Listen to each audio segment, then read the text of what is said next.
Welcome, everyone, to the Demme Learning Show. My name is Gretchen Rowe, and it's my very, very great pleasure to have the opportunity to speak today with Jeannie Fulbright. I'm going to let Jeannie introduce herself in just a moment, but just a couple of housekeeping details for you all. I am monitoring the Q&A, so if you have questions as we go along, please remember that we're here because you asked us to be here, so we want to make sure that we make this relevant for you. And so many of you were so interested in what Jeannie is going to talk about today. I'm anxious for us to get started. So, Jeannie, how about I let you introduce yourself? Okay, well, I am a veteran homeschool mom like Gretchen, and all four of my children they were all homeschooled. They all went to the University of Georgia on scholarship, and they all graduated, which is the most wonderful part about going to college, that you actually finish. And three of my children graduated with computer science degrees. I have two boys and one. My youngest daughter are computer science. They're software engineers, is I guess the terminology they use. And one of them graduated with a journalism degree, specializing in photojournalism. And she was the youngest photo editor hired by CNN when she was, I think, 23. So she worked for CNN until she had her baby. And now she's a stay-at-home mom. And I'm a grandma. She was living in DC at the time when she had her baby. And she basically told me one day, after 2 months of being a mom, she said, "We're moving back to Atlanta." So it was, probably a week later, they arrived on our doorstep, and we found them a place to live, and they've been thriving ever since. So it's been really wonderful. Yeah, is that the cute, adorable little one that you get to interact with in some of our conversations? Yes, yeah, he's adorable. So it's so fun. And so that's my family and who I am. I also am the author of Apologia's elementary science curriculum, which I started writing because there was nothing available to teach my children the way they learned. And I have four children, and they all learn differently. So I had to combine a methodology of education, which was the Charlotte Mason methodology, which I had been trained in. I went through a 4-day seminar and just basically got Charlotte Mason by fire hose and started implementing it in my homeschool. And then I had to write my own science curriculum, which then Apologia found, and they've been publishing my books ever since. I also, when my last child graduated from high school, I decided to start my own publishing company I could start focusing on creating more things that I wish I would have had as a homeschool mom. And so at my website, JeannieFulbright.com, you can find the curriculum and tools that I'm creating for you, because they're things that I needed when I was homeschooling. All right, so we decided that we were going to talk about 7 things that Charlotte Mason teaches that allow us to create independence in our students. And I loved the conversation we had about this last week. And so now I'm looking for, what kind of awesome information can you share? Where do you want to begin? Well, I think it's important to understand that independent learning requires self-motivation. And so really one of our primary roles as educators of our children is to help them begin to take over the reins and be self-motivated to educate themselves. And so it's about self-education, but it's also about self-motivation. And really, to define what self-motivation is, it's really the force that basically keeps us pushing forward. And it's like an internal drive that helps us to move forward, to achieve, to produce, to develop skills, to grow in knowledge, and to keep moving forward even when maybe it's not so fun. And I really like that to keep moving when it's really not so fun. That's a very adult concept. But if we can instill that in our kids, then it makes that transition to adulthood all the more easy as it comes along. Sometimes I think it's as hard for us as moms as it is for them, because the roles change. And we didn't get full disclosure, did we? How different it would be to parent adult kids. Completely. And I just I've read a lot of research, and there has been, what's interesting is the way that our education system works and the way that a lot of homeschool moms come into the homeschool world is they're modeling the a lot of the way the education system works. They're trying to sort of create their own environment, but really based on that model. And the problem is that model doesn't work. It actually does the opposite of helping children to become self-motivated. And this has been shown over and over again through the research and neurological studies on children and motivation.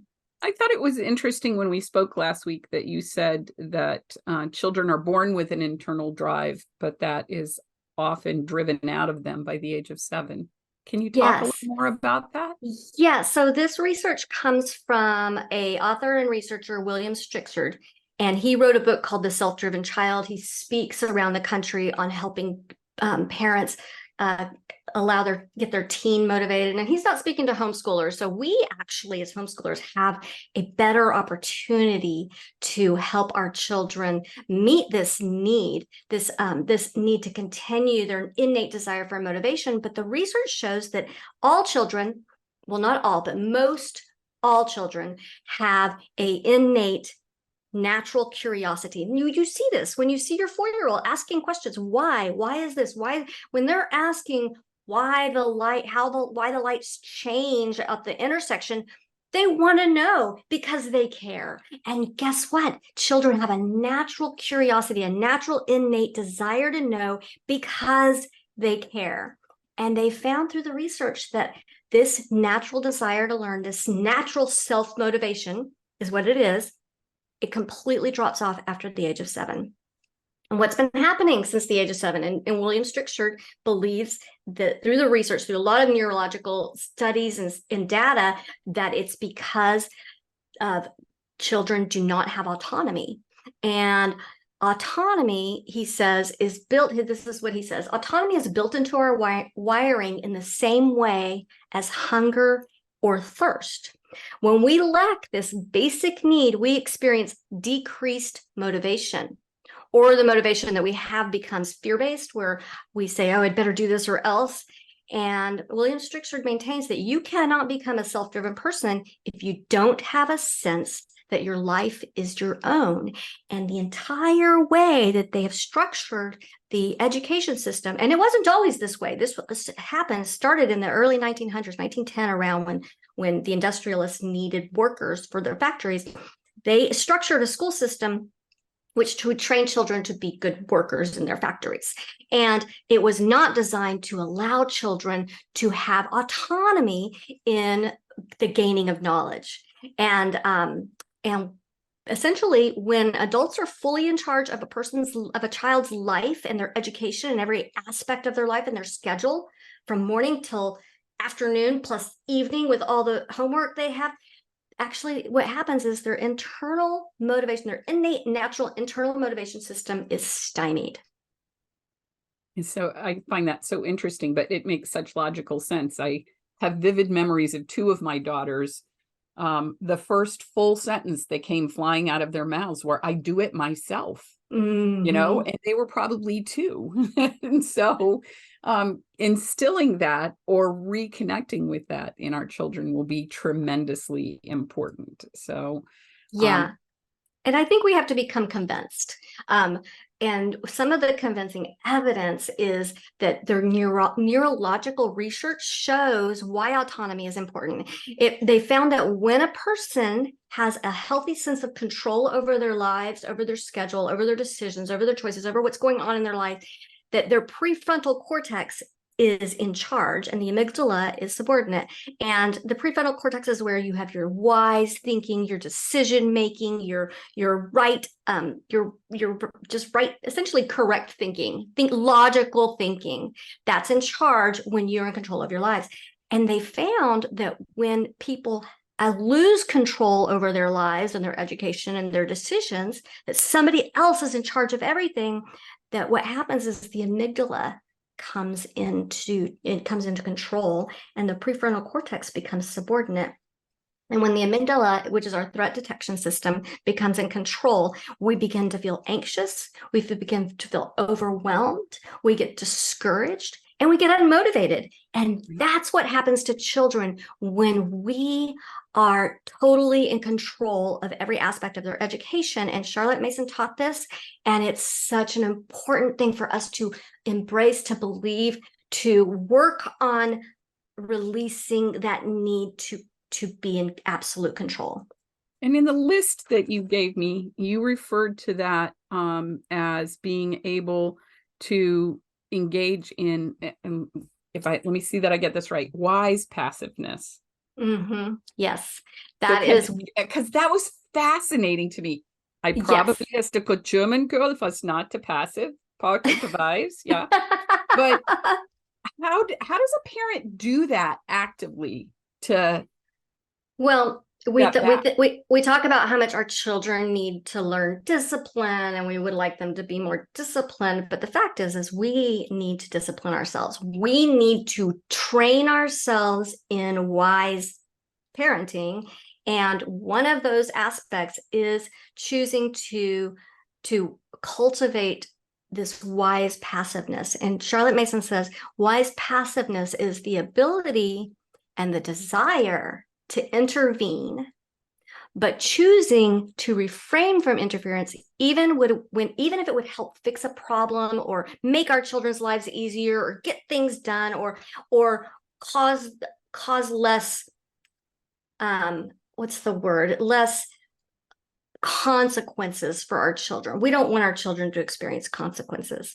And so we also have this sense of absolute, and it's a lie. We are not in control. God is in control of our children's education.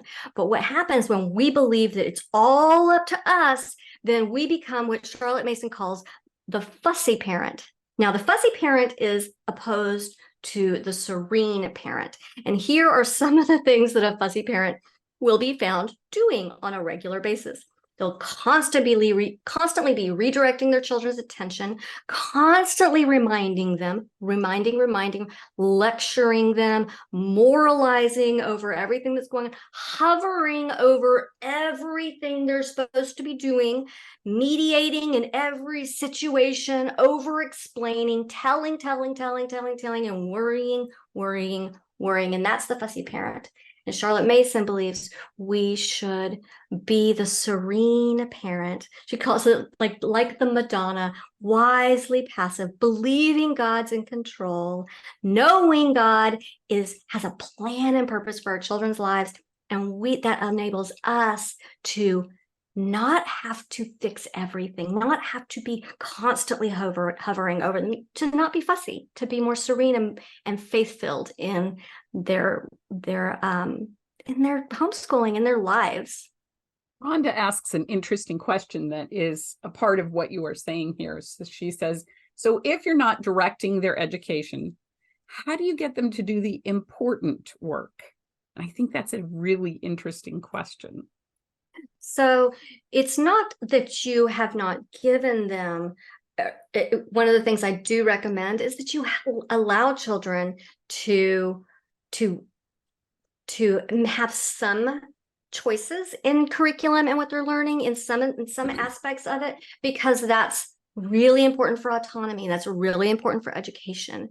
And when we allow children to have that autonomy, we give them a list of things that they must do. They know, my children all had their list of things of what they needed to accomplish each day. Some of the stuff we would be doing together, like artist study or composer study, or we would do read alouds or history. Maybe I was reading a history. They were all learning from the same history book, and then they would have their different levels of personal reading, historical fiction, or some sort of thing like that. But my children were in charge of their schedule.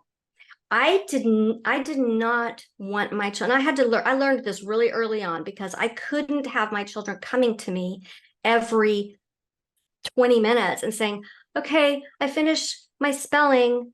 What do I do now? Okay, I finished my copy work. Okay, I finished reading the science. What do I do now? I wanted them to decide. They knew what they needed to do. They knew, and they could do it in any order. They could do it however they wanted to do it, in whatever room they wanted to do it in. They were in charge of their education. And I'll talk So later. a little bit more proactive on your part in setting Yes. up, here's what I want you to do. Yes. How you Yeah. make that happen Yeah. is And up you to had you. some, and they had some input on it, but overall, these are the things that we want to accomplish, that you need to accomplish, and you have control over. You had some say in what you were choosing to learn, what some say in the books you chose, and some say in the read aloud, but you are in charge. You are autonomous in this, and I gave them autonomy, and I did it early, which is great. And I'll talk about starting late at the end here, because that was one of the questions I got. But, or actually, I got that came from several of your listeners. They asked about starting late, but I had my children in charge. See, the thing is that we have to understand that they really want to learn. Children are naturally curious at young ages. And therefore, our job is to fan the flames of that rather than stifling it with total control and just this fussy parenthood that can actually cause their amygdala to come into forefront and begin causing them anxious and overwhelmed and unmotivated. That happens because of us being too much in control of what's going on with our children. So here's another question that kind of lines up with that. And she says, I understand the concept of preventing that loss of motivation. But is there a fix for kids who may have already lost their drive? Yes, I think that's a really great question. And I think the most important thing, okay, there's several factors for helping this situation. The first one is we've already controlled, and they already hate school. They already hate it. They don't want to do it. And they just feel like, oh, I shouldn't have no control over my life. I have to do all this stuff. And we need to employ some important Charlotte Mason principles. The first one is short lessons. And Matt, if you do the research on how long a child's attention span is, they actually did a study. They took a medical school, and these are students who are 24, 25 years old, and they divided it into two groups. They had one group, which is the control group, doing everything that the medical school students do, which is they attend an hour-long lecture, and then they have an hour break to do whatever studying or reading they need to do in that hour before they do another hour lecture.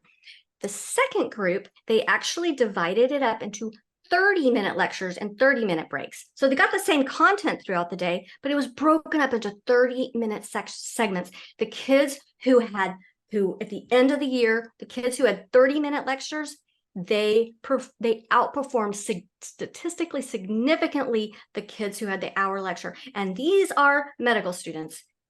And if 30 minutes improves their performance, think how much, as Charlotte Mason says, 10, 15, 20-minute lessons will improve our children's performance. You cannot expect somebody to have an attention span beyond what their physical capability is. They physically cannot pay attention longer than their attention span.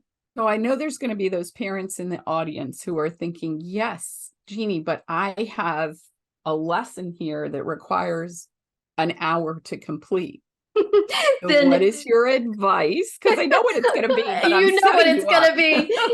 You are the master of the curriculum. The curriculum company who wrote that may not have really taken into consideration how long it would take to complete a lesson. And they make that mistake a lot. A lot of curriculum writers make the mistake of making their lessons too long, or not taking into consideration that you need to break this up into several days. And you're the master of the curriculum. I would say, number one, drop anything that your children don't enjoy. If they don't like doing this activity or this part of it, and it looks like busy work to you, or it doesn't look like it's gonna really benefit or profit your child and make learning a joy, you don't have to do it. The person who wrote that curriculum may have just felt like they needed to add something in there, and then they did because maybe the publisher was requiring it, or maybe they just thought, yeah, this would be a good idea, but they weren't really, they don't know you, they don't know your family, and you are the master. You're not the slave to the curriculum. So, And and I you think knew I one was of the going to say things that. that we often say to parents here is, you know, particularly there are homeschool curricula that were designed to be in that one-on-one tutorial environment at a table. But there are also other curricula that were designed in a classroom, and a classroom experience is not what you're doing when you're homeschooling your children. So, Right. So true. That is very true. So, as far as the older student, another thing that I think is really important is in empowering them with ownership of their education. And we do that through discussions, through helping them to understand that this isn't my education. This is your education. I'm not doing this for me. I mean, what does it profit me that you understand the presidents of the United States? It doesn't profit me a bit. This is your education for you, and it's for your profit, for your future, for the person that you are going to be in the future, and just handing over the reins to them. This is your education. God has a plan and purpose. There's a scripture that talks about if without a vision, my people cast off restraint. And the restraint that they're casting off is that restraint to do the hard thing, to do the right thing, to complete a task. That's restraining. If you don't have a vision, and we want to impart our children with the knowledge that God already has a plan and purpose for them. He created them in Christ Jesus for good works, which they will walk in. And He has pre-purposed and pre-planned that they should walk in these paths that He has created for them. He has a vocation for them. He has a significant reason for their existence. And if we can impart that, empower our children with this vision, with the knowledge and ownership of their education, and have discussions with them, not as an authority, but as a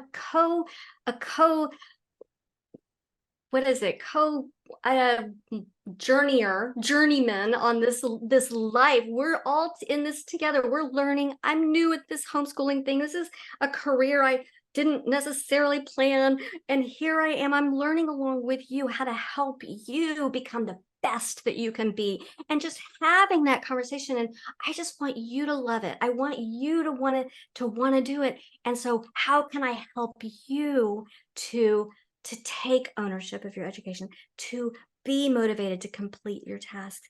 What can I do? Do we need to change the curriculum? Do we need to change the methodology that we're using? Do we need to start focusing on the things that are more interesting to you? this particular mom is speaking for many of us. Okay. She says, I have a teenager who questions many topics and items by saying, why would I need this? What do I need this for?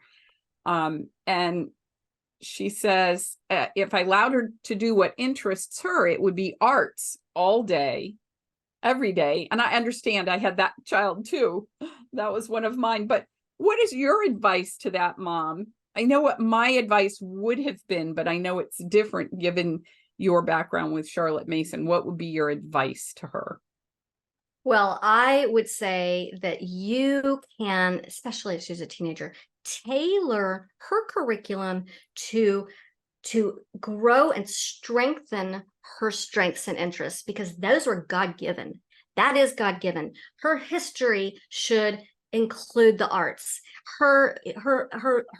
The way she expresses her history lessons should be artistic. She should be allowed to be artistic in science. She should be allowed to be artistic in every single subject that even in language arts. Draw a picture of what make a painting of what this novel meant to you. There's so many ways that you can build it. One of the problems and I did this too, made these mistakes, is that when we see a child's weakness, we tend to focus on that weakness. We talk about that weakness. We try to find curriculum to strengthen, to fix that weakness. And we focus so much on their weaknesses that we forget to focus that not every child's designed to be great at everything. Not every child's designed to even be good at everything. They are designed to be good at what God has given for them to do. Right. And I think that makes a tremendous amount of difference. And all of this that you're talking about, I have a colleague who has given a great comment. She refers to it as being the guide on the side. Yes. So you're not leading the journey, but you are the cheerleader coming alongside your children to be that wise guide. Exactly. We're cooperating with God and his plan for our children's lives. And sometimes the number one thing we need to do to cooperate with the Holy Spirit is get out of the way and stop fussing, talking, worrying, moralizing, lecturing, reminding, redirecting. We need to get out of the way and let the Holy Spirit. And, since we're on that topic, I just read this and I want to read this from the Amplified Bible. And I thought has to do with what I want to talk about today. And this is Proverbs 1:4.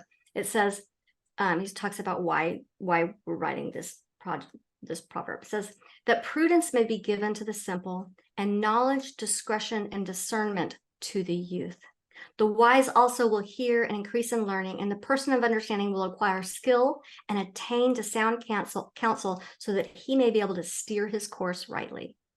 And what I love about this, and it refers to Proverbs 9:9 in my notes there, but what I love about this is that we need to understand that our children are capable of being led by God to do the right thing if we will stop being so controlling over their lives. And the same Holy Spirit that led us to the Lord, that led us to homeschool, is the same guy who speaks to our children's hearts, who leads and guides them. And we need to trust that God will do it, that God will accomplish his purposes for our children as he promises that he will. And, I think I often have said from stage that this is the longest journey you'll take without being able to see the fruit of the journey while you're taking it. And I think as parents, if we can just believe in the absence of result, knowing the result will come eventually. Yes. It would give us a lot of latitude to relax in the process as well. And, I was thinking about when you were talking about being in the prefrontal cortex as opposed to the amygdala. So many of our children are coming out of school environments now where anxiety is the single most prevalent thing. And anxiety and learning are completely incompatible. So it's up to us to create that environment that doesn't contain that anxiety. Okay, so faith is where we start, and then wise passiveness. Choosing wise passiveness, and which then is we are the authority. We are the authority. We are the master of masterly inactivity. We have authority over our children, and they know we're there as the authority, but we are choosing to be passive. So it's that wise passiveness. Number 2, Charlotte Mason talks about, and she calls it an attitude of good humor, but essentially I would describe that as it's really all goes back to faith, believing God that we cannot take things so seriously, that we are not operating in the amygdala. We're not operating in that place of anxiety and overwhelm and stress. And that is where we tend to, when we feel that way, we tend to want to control more, and we worry so much. And so this attitude of good humor is really essential. When I think about the Proverbs, the Proverbs 31 woman, where she laughs at the days to come. And right.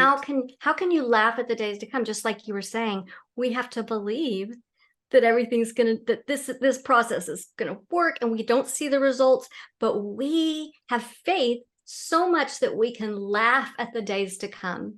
That's the Proverbs 31 woman, and that's where we, again, and it's cultivating faith. It's really believing that that God has a plan. What's interesting here, Jeannie, is 1 ties into 2, that ties into 3. Yes, doesn't it? Because without the first one, you're not going to get to the third one. So what comes after that attitude of good humor? And I am the first to confess that maybe that is not always present with me.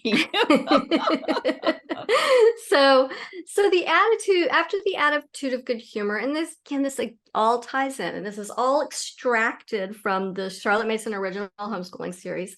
But that is that we develop in ourselves self-confidence, that we're not constantly questioning, constantly fearful, that we remember that God chose us to be our children's parent and teacher.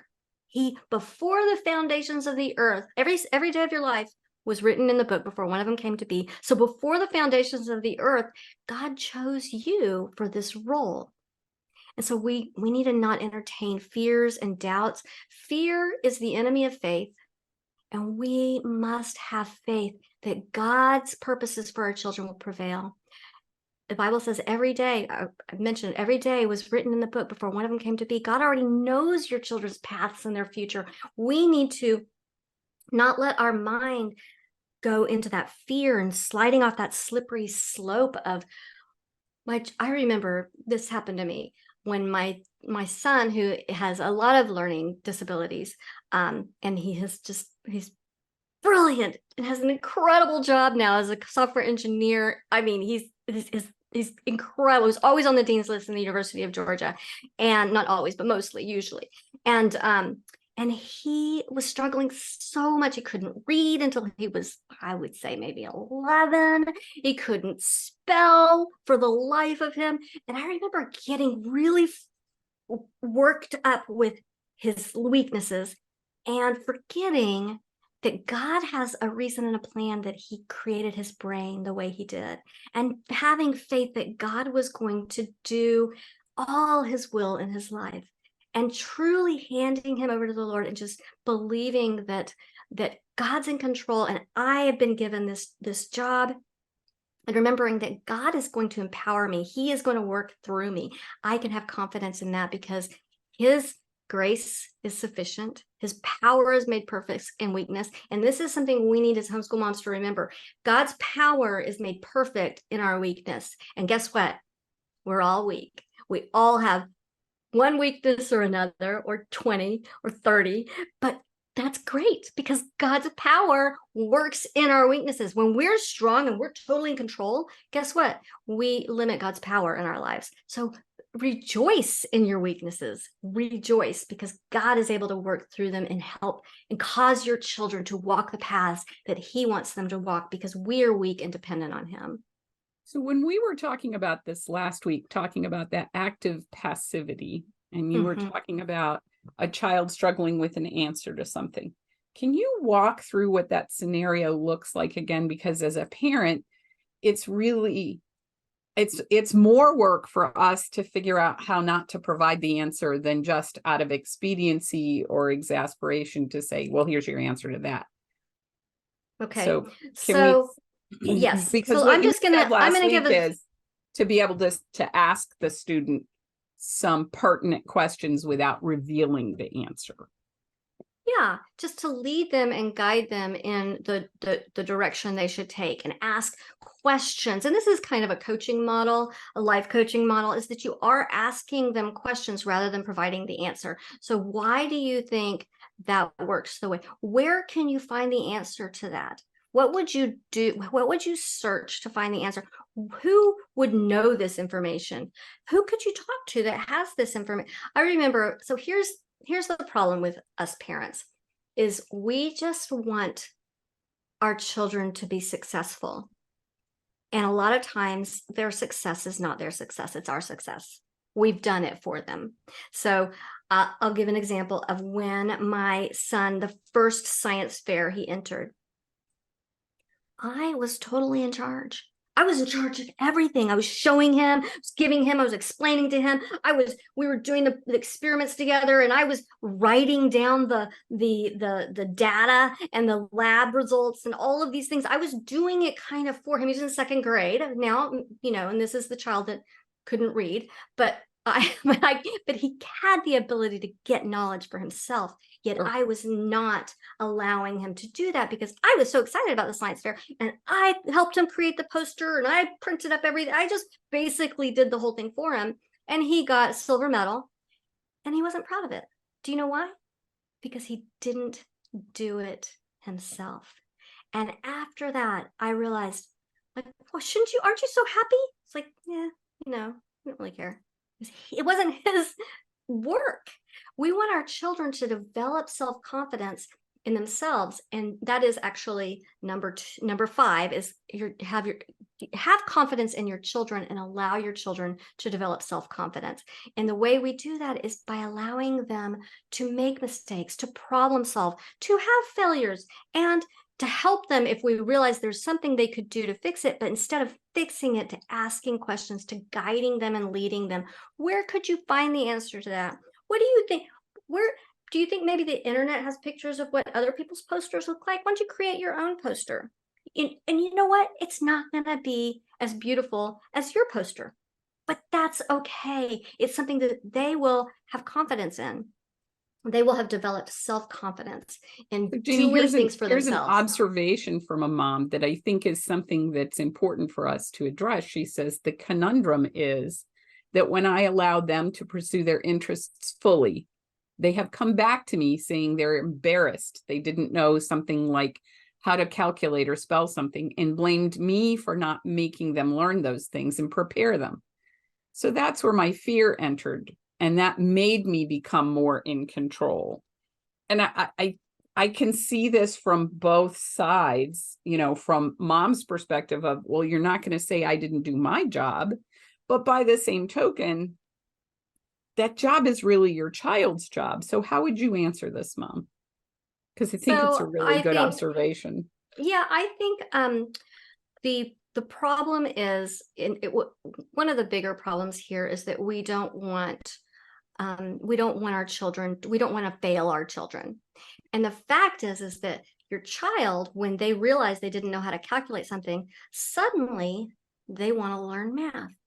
And they didn't want to learn math before. So that's a hard lesson. And yeah, maybe they're mad at you or they're blaming you for it.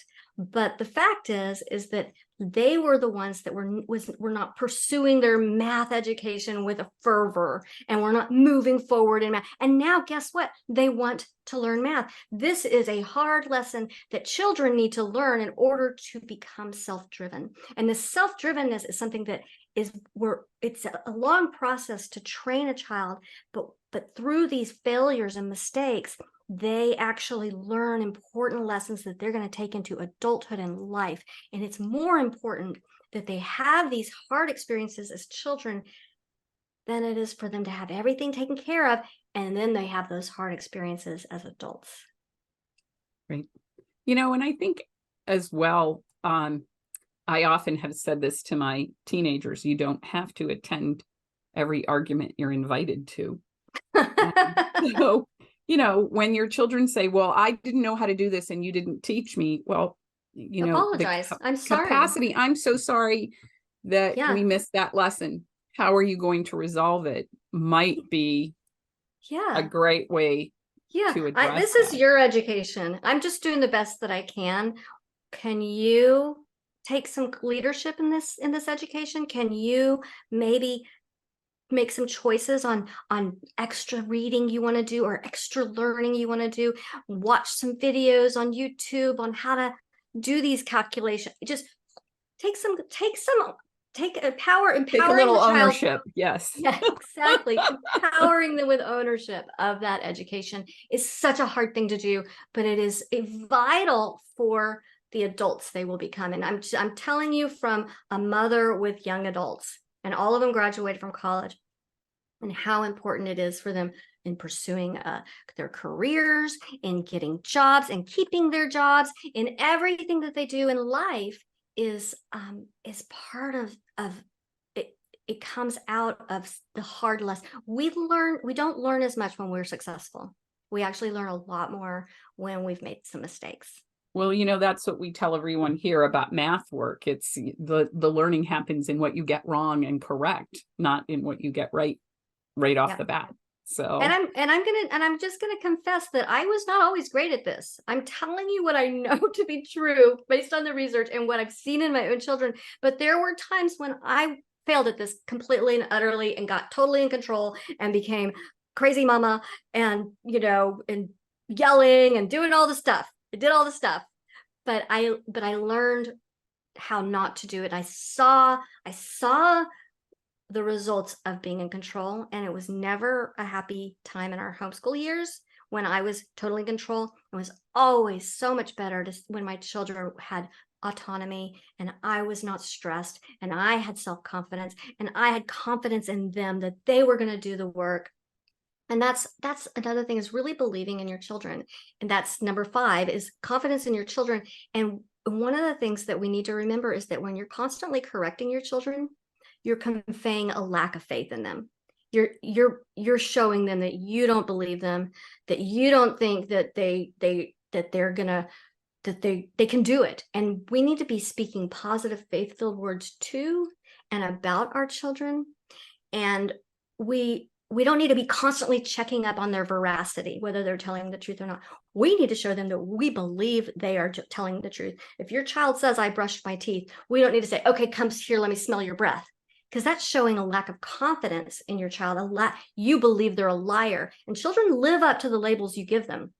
If you believe they're a liar, they will be a liar. That's just how we live life. We live up to what people expect of us. And if you expect your children to be truthful in checking their work, and checking the teacher's manual or the answer key, and making sure that they got all the problems correct and circling the ones they didn't, and they're going to figure out why they got it wrong on their own, then you're showing your child you believe in your child. So we have talked about 5 of Charlotte Mason's principles, and I can't believe we're almost to the top of the hour. What are we missing here? What are principles Okay. 6 and 7? So this is principle number 6, really important, but often neglected, is Charlotte Mason tells us that we must practice self-care. She also calls this mother culture. And self-care is essentially nurturing your own needs and really help finding new interests, things that you are an individual, you are a whole person, and your children are only going to be in your house, unless you have 15 kids, your children are only going to be in the house for a very short period of your life. It feels like a long period, but it really, if you live to be what most people do, 80 years old, your children are going to leave and you're going to have another 30, could be 40, depending on how early you had children, but you're going to have a whole lifetime ahead of you. You need to be nurturing yourself, nurturing your interests, nurturing your friendships, going to Bible study, doing things for yourself, taking care of yourself, and not being a slave to perfectionism, which is fear, not being a slave to fear. We need to make sure we're not out of fear. We do this out of fear, over scheduling our kids' activities and involvement in different outside classes or co-ops. We need to not overschedule. We need to pull back from scheduling things. We need to assign chores and duties to our children. That should be on the list, the things they must complete, because guess what? Chores are just as important as math. And that should be part of the things you need to complete in your day, is the things that are assigned to you. These are part of developing the whole person. And this part that we call the academics, that's not the most important part. And so we need to make sure that our children are helping with the household, doing things that a lot of people don't have their children do. Cooking dinner. My daughter was 7 years old. She was cooking the entire family dinner. And it's things all my children did their own laundry. I will say I never did laundry for a child after the age of 7. And so we need to make sure that we are scheduling self-care activities that bring us joy and taking care of ourselves. So that's mother culture. And if we are doing that, then it all goes back to, we will be the serene mom. We will be calmer. We will not walk in this over fearful mode. We'll have just a better perspective on life if we're taking care of ourselves. Well, you can't pour out of an empty cup. That's right. Exactly. So yeah. I have a mom who made this observation, and I think it's cogent. So she says, What about an only child with no competition or peer pressure as a consequence? Also ADHD, so being aware of consequence is non-existence. She said, if I left her to her own devices, my kiddo will take an hour to brush her teeth. Schoolwork would never get completed. If I don't constantly remind her to stay focused, then she'd be absolutely lost in 100 other activities with a mouthful of cavities. I feel like I'm being held hostage if I don't assure things are being done in a timely manner. And I know she's speaking for a lot of moms. So I know this also lines up with the last part of number 7 on our list, at least from our conversation the other day. So yeah. how do you deal with this kid? So I would say, we could do a whole podcast on ADHD and how to. ADHD is a dopamine deficiency. Children who have ADHD, they have a normal, whatever it's called, neural normal children. Essentially, when they complete small tasks, they get a surge of dopamine. And children with ADHD do not get that surge of dopamine. And so we need to figure out a way to help them get that surge of dopamine. And whether it be a list that, that they check off each moment, and then there's a reward for each thing. There's a lot of people who speak on the topic of ADHD. And I think there are ways to help children with ADHD stay on task and stay motivated without medication. It's hard. It definitely is hard, but it's part of who they are going to become as adults. Both of my boys were ADHD, and they actually did start taking medication in late high school and early college. And it was, helpful for them, but it's so important for them to learn how to keep themselves motivated through the little dopamine, the lack of dopamine, understanding it and working through it. And so as far as competition, and I don't even think that's necessary. And Charlotte Mason would not believe that that was necessary in a child's education, is that sense of competition. And I would tell you that I knew a lot of homeschoolers that homeschooled their only children in my area. And all of those kids, even one of them, they were both, the two that I'm thinking of right now, they were both girls, and they were really had their own interests. But one of them was super interested in birds, and actually she was so obsessed with birds that that's really all she wanted to learn about. And so her parents really tapered back a lot of her other education to allow her to go deep into birds. She actually has a zoology degree. She helped me edit the second edition for my Zoology 1 book. And she is just a brilliant girl who was allowed to focus on what she wanted to focus on as a homeschooler, as an only child homeschooler. Her whole curriculum was surrounding her most important interests. All her writing assignments were about birds. Her math was about birds. Everything was about birds. And I just think, every family's different. And so that's where we come back to faith. Well, I think one of the things here, Jeannie, that parents can take away from this is not something that you can do overnight and say, here's your list, good luck. You have to be able to, particularly if you're in the process now of working with students, particularly if you're working with ADHD students. If you gave me a whole list and said, here, because I'm ADHD, so if you gave me a list and said, okay, Gretchen, I want you to do all these things, as an adult, I can certainly do all these things, but as a child, that would have been overwhelming to me. But if you say, this is the list of things we're going to accomplish today, now let's talk about what you would like to do first. Choose 2 off the list so we can talk about those, and then you tell me which one you're going to do. Because I will also tell you that for years, ADHD researchers said, do the most difficult thing on your list first. And parents would say, why do I have kids who are always resistant? Well, if you're already starting with something you don't like, it's more painful. So if you can choose something that you like, then it's easier to do the things that you don't like. And what's interesting? That's true. And what's interesting is that now that I'm thinking about it, this is just putting pieces together, is that I think having the list is helpful. And whether you have a separate list for your morning chores and a separate list for your academics and a separate list for, whatever else, I think the list is one step towards helping an ADHD child feel more in control of their lives because they can do the list in any order. And also they've got a list there. They're not going to forget. Because I just remember sending my son up to grab something, and then I didn't see him again for 3 hours. He was gone. He forgot what he was doing, and he started doing something else. And it was just, so these things did happen.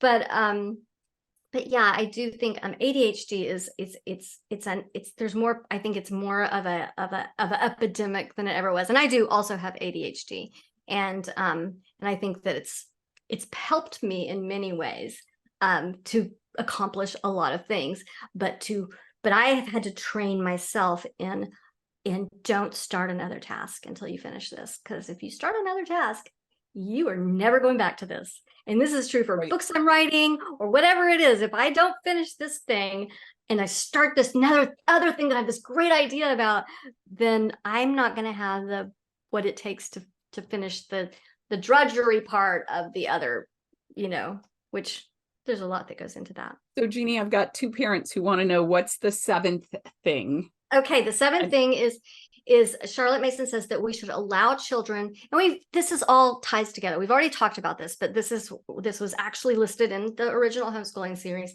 Allow children to stand or fall by their own efforts. She says, we prod them continually and do not let them stand or fall by their own efforts. Prodding is actually really a part of making children unmotivated. We're constantly prodding, go do this, and you need to do this, and have you done this, and do that. Prodding, you got to do this or you can't do that. It's just constant prodding. She says it would be better for boys and girls to suffer the consequences of not doing their work now and then, she says, than to do it because they are so urged and prodded on all hands that they have no volition in the matter. And so not prodding them. If we think, but they won't do it. Well, that's because you're in the habit of prodding, and they're in the habit of being prodded. And you've got to break the cycle. You got to break the habit before your children will start doing things without being prodded. I remember my children. There was one point in our lives.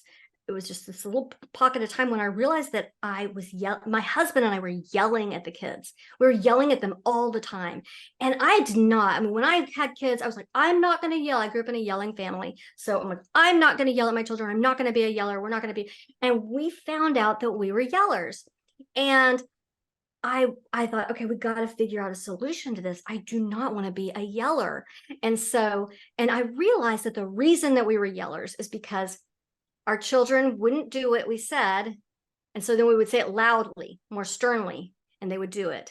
And then after a while, saying it more sternly didn't work. So we had to start yelling. And so it was a method of prodding, and it was a habit that we had to break. And so the way we broke the habit was very unusual. I came up with this idea. I said, okay, here's the deal. We have to suffer consequences if we yell. And the way that we suffer consequences is if we have a consequence when we yell. And so we came up with a consequence that anytime we yelled at a child, we had to pay that child $1. I've had people say, well, what about a quarter? They'd have happy with a quarter. It's not about what they would be happy with. It's about what hurts me the most. And hurting me by paying $1. And not only did I have to pay that child $1, any child that was in the room and could hear me yelling at that child also got $1. Everybody got $1 if they heard me yelling. This was very painful. I mean, within the first few hours, I was down $20, and my husband too. And and it was not long before we stopped yelling. It was within a week we stopped yelling because we were out hundreds of dollars. And my kids loved it when another child got yelled at, because they're like, I get $1. I just yelled at my brother and I get $1. I mean, it was going on and on, money just flying out of our hands. But it was the consequences that we experienced that caused us to stop yelling. But it is a habit. It became a habit. My kids would not do anything unless they were yelled at, because we had developed this habit of yelling at them for them to, take their dishes to the sink, whatever it was. So it's a habitual thing that you have to get out of the prodding. And you have to also remember that children learn, like, as far as letting them stand or fall by their own efforts, children learn more, as I said, from their mistakes than they do their successes. And it's always better for them to learn their lessons early while they're still a child in our house, so that we can teach them when they make a mistake that's embarrassing, like the mom whose child didn't know the calculations, how to do the calculations, and was embarrassed. Or there's many times I've had my own children experiencing such things. And what we do is we teach them when they fail under our roof, we teach them to be overcomers. We teach them to forgive themselves, to forgive others, and we point them to God, to our loving, forgiving God in their hour of consequences, in their hour of sin or failure. They chose not to do something, and they the science fair's tomorrow and they still haven't done it, and they have to either not go or show up with half finished work. We teach them to go to God and learn how to get back up and keep going, because that's an important lesson for children to learn under our roof, because they're going to have failures in adult life. And if they haven't learned how to buck up and get back up and pull their bootstraps on, and I'm going to get back on the horse and all the cliches, then they're going to have a really hard time when they do fail in their adult life. And it makes it harder when you're always fixing everything and making everything go smoothly for them, and making sure that they turn in the work in a class they're taking outside of the home, that we're making sure. Then we're not letting them experience the consequences of failure, which robs them of autonomy, robs them of self-motivation, robs them of independence. And I believe that your children will become self-motivated if you begin practicing these 7 steps. And it's hard. It's actually harder for us to do these things than it is for us to do what we've always been doing, which is do everything. Right. Absolutely. We will have the 7 steps. I'll make sure that I connect up with Jeannie to make sure that I have them in the right order and the right paragraphs, and they will be in the show notes for you all. Jeannie, we're past time, and I just hate that this conversation has to end because it's been amazing. What would be your parting words for our parents today who've joined us? I would say that really we think as parents that our job is to make sure our children get all this knowledge from all these books and all these subjects, but really our job is to help our children become human beings that can learn for themselves, that can follow their interests, follow their passions, follow their dreams, dig in deep, learn hard things, do things in their own way, but become the person that God created them to be, because God has a plan and purposes, and he promises to fulfill his purposes for us.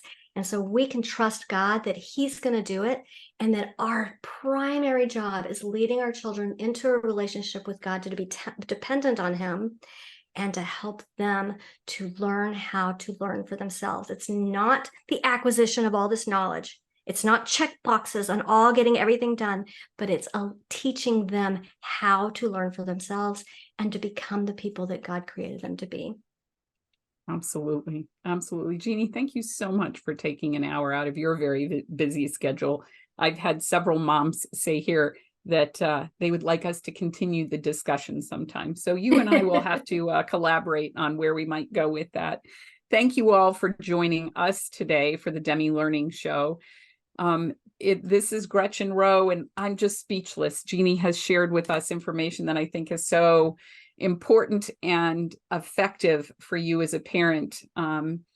That letting go process should start when they're very small, but sometimes it's really hard to do because we want the best for our children. Yep. You can find the show notes or watch a recording of the Demme Learning Show at demmelearning.com/show or on our YouTube channel. Be sure to rate, review, follow, or subscribe wherever you're seeing this, especially if you really enjoyed it. Jeannie, thanks again for your time. And we wish you all the joy of the journey of creating independent learners. Take care, everyone. Have a great afternoon. God bless.